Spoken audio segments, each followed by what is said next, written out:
Hola, turubim, hello, konnichiwa. What it do? Thank you for listening to the Jay Boyk Sports Podcast.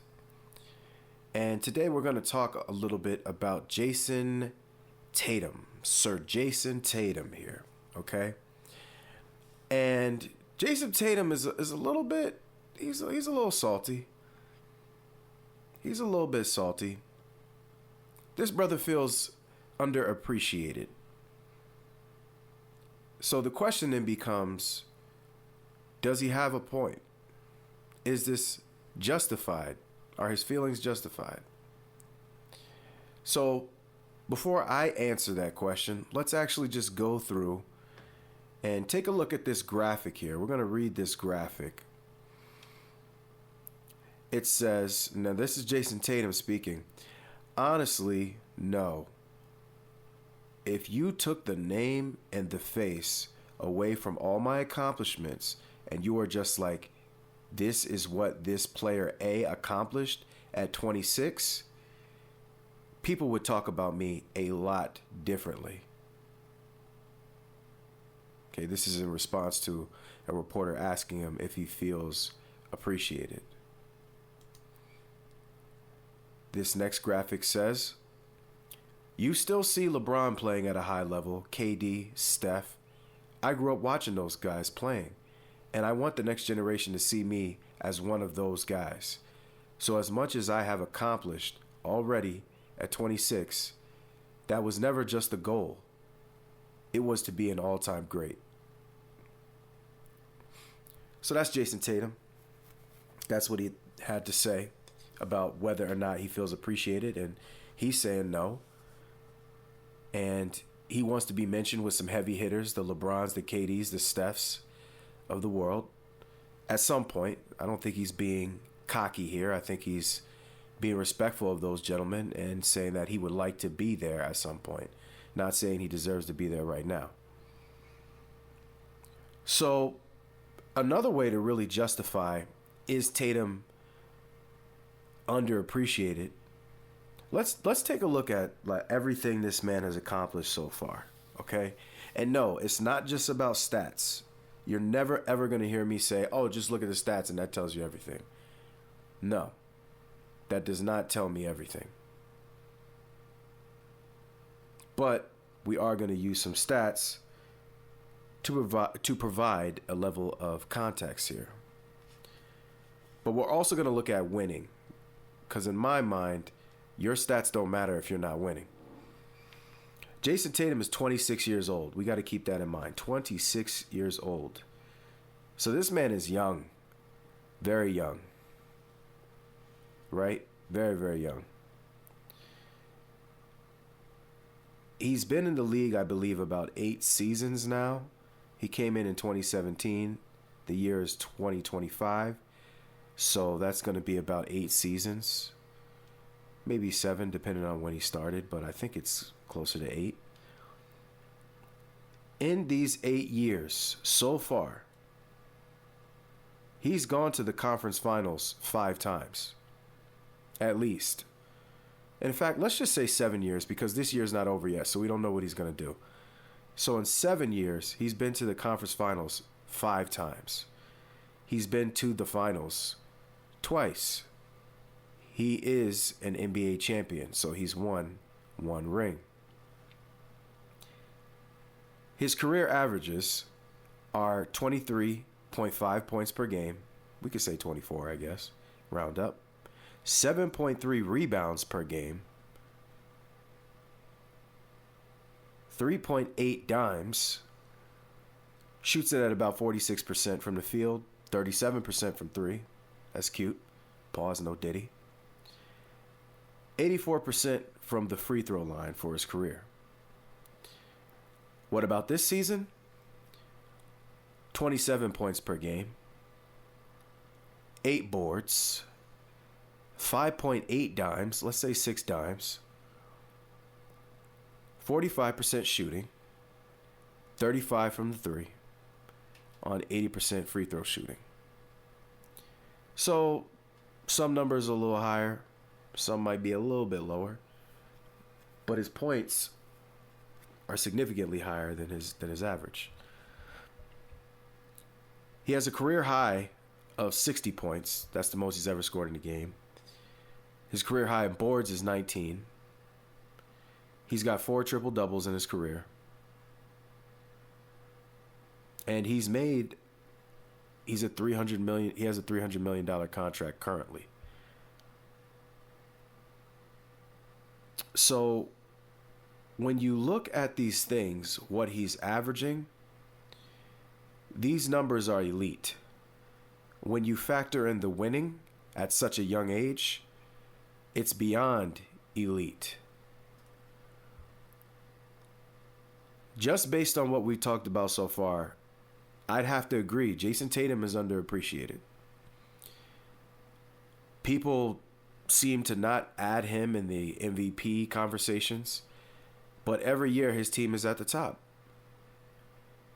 And before people come in and be like, oh, well, his team is good and blah, blah, blah.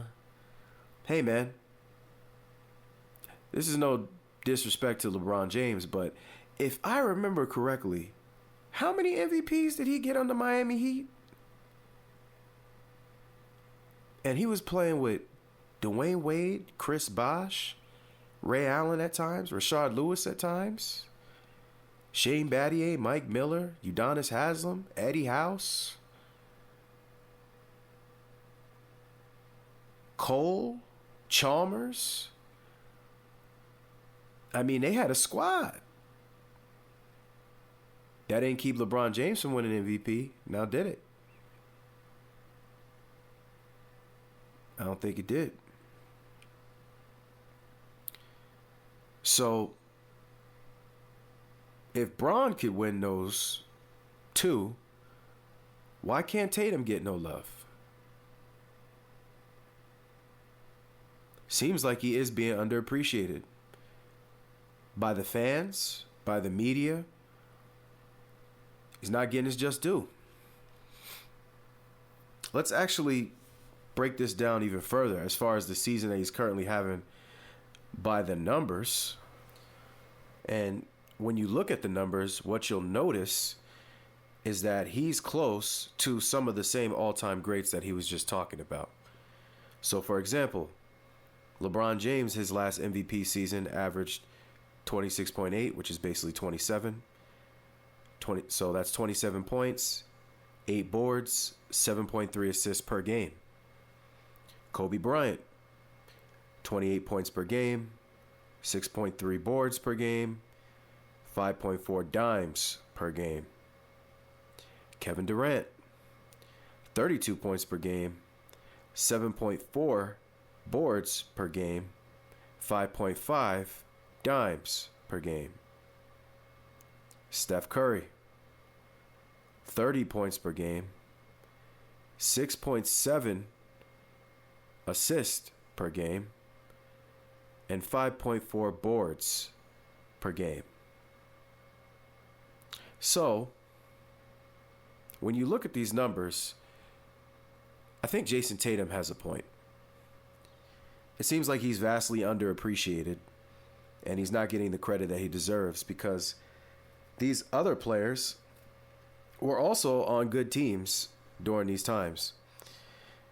And Durant and LeBron specifically played with 2 other, at least, super high caliber players, elite level players.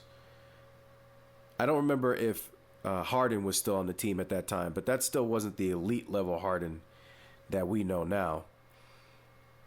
But you can still add that, as him playing with another really, really good player.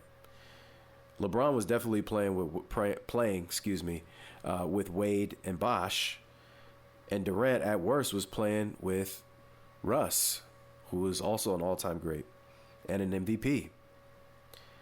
Steph was playing with Clay and Draymond, and again, they're not on the same level as some of those other guys.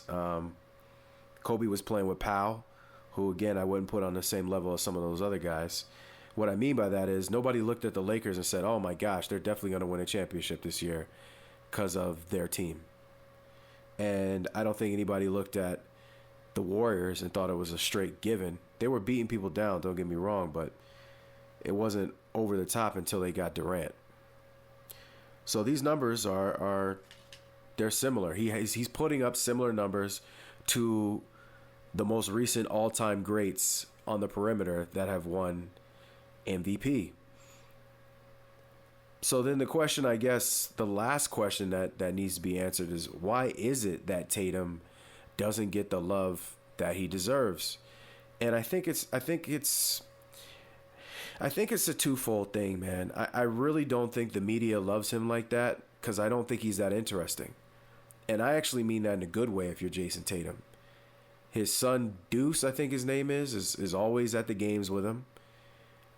He's always present as a father. And his son, you know, everybody loves his son. He doesn't really say a lot of original stuff. Like, I know I'm not one of those people that gets mad at Tatum because he uses other people's phrases. They're good phrases. They're good phrases, I'm not going to lie. But, you know, he just recycles them. So I guess people think that because he recycles them, he's not authentic. He doesn't seem like a guy that just really throws out a lot of great sound bites either. So he just kind of goes about his business and goes by the book. So I saw something recently where they were saying that he reminds people of Tim Duncan. And I guess they have a point. He is a Duncan-like personality. Although I think he wants to be more in the spotlight than Tim Duncan, but I just don't think it comes natural to him. So I think if I'm Jason Tatum, I'm going to be honest with you, brother. Just be who you are, man.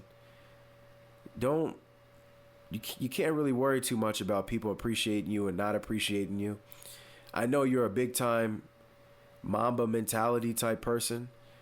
You think Kobe gave two, you know what's, about what people thought about him? He has a whole commercial dedicated to people hating him and how much it fueled him.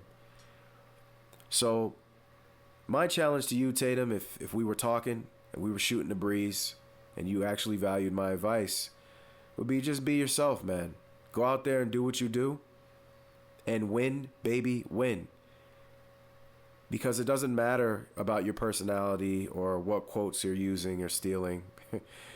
If you're winning, the attention will come. If you prove that you and your teammates are the best team on the planet and you keep doing it, eventually, you know,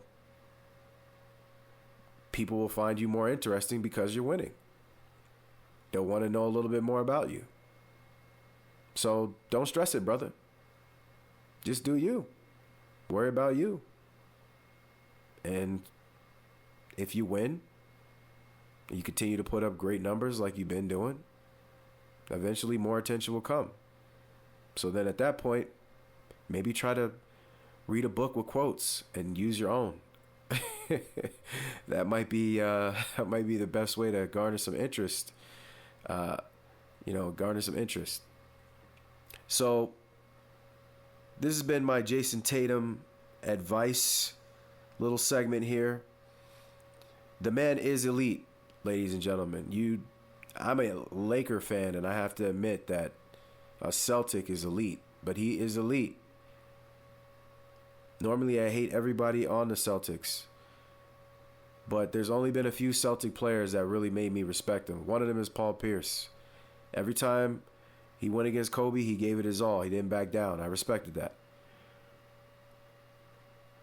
But I actually do have respect for Tatum and Brown. They are elite level players. Today we're just talking about Tatum. But he's elite. He is elite. It's not a joke. This is not a drill. You mess around, that boy will give you 50. So, it is what it is, Tatum. You are underappreciated. But just go out there and win. That's all you really can do. And like I said, practice some new quotes, man. Because if you keep using the same old quotes, I get it. They're great quotes. I like them too, but you're going to embarrass yourself, brother. So get a new one. Get one exclusive to you. And use that over and over and over again. So thank you for listening to another episode of the J Boyks podcast. I truly appreciate you. I'm humbled by everybody that clicks onto my videos, that watches them. I hope you have a great day, great evening, wherever you're at in the world, whatever time it is. Much love. I can tell that somehow you never get over leaving me. And when you feel like coming